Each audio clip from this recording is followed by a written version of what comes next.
Okay. அப்படின்னாரு. Shooting 2 நாள் shooting போறோம். ஓகே. மறுபடியும் கதைய முதல்ல வந்து சொன்னேன். ஃபுல்லா சொல்லிட்டு அவர்ட்ட சொன்னேன். ஓகே. சார் இந்த கதை வந்து வெறும் கமர்ஷியல் கதையா பண்ணல சார். இதுக்குள்ள எமோஷன் இருக்கு. இதுக்குள்ள வந்து ஒரு சென்டிமென்ட் இருக்கு. ம். ஸோ கமர்ஷியல் படமும் வந்து இருக்கிறதுலே கஷ்டமான விஷயமே உண்மையிலேயே நம்ம ஈஸியா எல்லாரும் கடந்து போற விஷயம் கமர்ஷியல் படம் சொல்லிட்டு போறாங்க. இருக்கிறதுலே கஷ்டம் கமர்ஷியல் படம் பண்றது. ஒரு ஈஸ்தெட்டிக் படம் சொல்லுவாங்களே, ஆமா, ஆமா, ஏஸ்தெட்டிக் ஆமா. அந்த மாதிரியான படம் பண்றது வந்து உங்களுக்கு வந்து ஈஸி. ம். எப்படின்னு கேட்டீங்கன்னா, அது வந்து உங்களுக்கு ஒரு நடந்த சம்பவத்தினுடைய பாதிப்புலயோ, ம். இல்ல நீங்க பார்த்த ஒரு கேரக்டருடைய பாதிப்புலயோ தான் நீங்க கதை பண்ண போறீங்க. ஸோ உங்களுக்கு எல்லாத்துக்கும் ரெஃபரன்ஸ் இருக்குது. சீன்ஸ் இருக்குது. ஓகே. சீக்வென்ஸ் இருக்குது. அதுதான் நீங்க பண்ண போறீங்க. உதாரணமா ஒரு படத்த எடுத்து பேசுவோமே, இப்போ ரீசென்ட்டா வந்து அந்த மாரி ஒரு படம் நம்ம எடுத்து பேசணும்னா, ம். அந்த சம்பவம் எங்கேயோ நடந்த ஒரு சம்பவத்தையோ, இல்ல பாதித்த ஒரு சம்பவத்த தான் படமா பண்ண போறாங்க. அதுக்கு ஓகே. ரெஃபரன்ஸ் இருக்குது. ஆஸ் இட் இஸ் இருக்குது.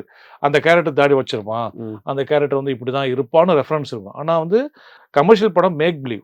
நம்ம அவங்கள நம்ப வைக்கணும். ம். அதுல தான் உள்ளுக்குள்ள எல்லா பேக்கேஜும் கரெக்ட்டா இருக்கணும். கொஞ்சம் பசங்கனாலும் அது மாட்டிக்கும். ஓகே. அப்படின்னு நான் சொல்லிட்டு இந்த படம் வந்து நான் உங்களுக்கு வந்து ஆடியன்ஸ் வந்து ஏத்துக்குவாங்க சார். பயங்கரமா நீங்களே கொண்டாடுவாங்க பாருங்க அவங்க ஃபேன்ஸ் அப்படின்னு.